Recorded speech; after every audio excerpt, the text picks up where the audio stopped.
with our finished basket, and I've let mine dry for 24 hours and it's ready to trim. So let me just tell you a few things to be aware of when you trim it. We are going to find these little tails that we left, for the dog's leg, and I want to trim it so that it's not beyond the spoke. I want the spoke to still hold it. So the way I'm going to do that, and this is kind of hard to show you, I have a trimming tool, but you can certainly use scissors. Let me put it up so you can see what I'm doing.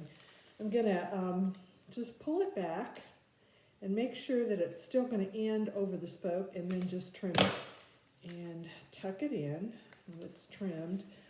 So I don't know how well you can see that, but this is actually still on the spoke, but it's not sticking out anymore. And you could actually even maybe do it a little bit shorter than that, but you don't want to go too short. Same thing on the inside. You probably have some long pieces from where we did the 3-rod whale, and I'm going to try to show you that I have trimmed mine, but I've trimmed them so that they're laying on a spoke still. Here's another one, all right, it was laying on a spoke. So just be careful. If you trim it too short, it can actually come back out. It's not real likely to do that because of the memory, but it's just a caution so that you don't have the problem in the first place. So always make sure it's still laying over a spoke and you'll be fine. Here, I found another little piece here. I'm gonna trim that off so that it's still laying on top of, in this case, it's laying on top of where the twist was between the twining. Now for the inside, I want to tell you a little bit about this rim that we did yesterday. For this, find your 4 ends for where you came through. I'm going to find a different one here because I actually have to look. Okay, here are my 4 ends for where I tucked in the inside. What I'm going to do is cut this at an angle so you can kind of see the end result of what I did.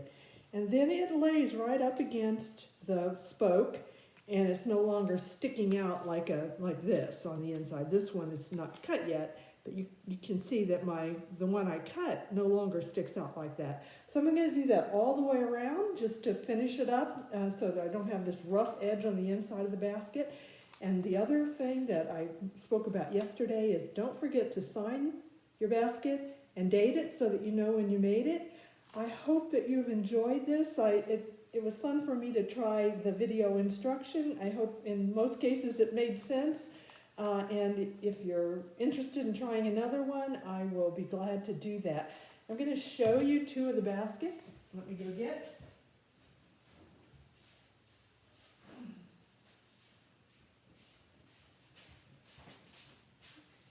Okay, this is to give you an idea of the 2 that I sent via picture, but this is the big market basket, and it's great if you're taking it to a farmer's market. Hopefully at some point we'll be able to do that again. And it has this really gorgeous braided handle, which is much easier than it looks. So this one uses interrupted weaving like you did for our basket. It also has twining, so those are steps that you'll recognize. What you'll learn is how to insert a handle and how to weave a bottom that's not a round bottom. This one is a sort of a rectangular bottom. The thing that we might have to do in class is lashing on the rim, because there's some tools that you would need for that one. So this is one option. The other option is an egg basket. This is an ancient one. This one is a 30-year-old egg basket that I made 30 years ago when I first was learning how to do baskets, and these are really fun. We don't have to learn to lash on a rim to do this one. There are some tricky things about it, but I think we can handle it now that we've got some of the basics. This also uses over-under, but it's on ribs. These are ribs that you create with larger round reed. So anyway, just a couple of things to consider if we want to keep going with this, but thank you so much for being part of this project, and I hope you enjoy your basket.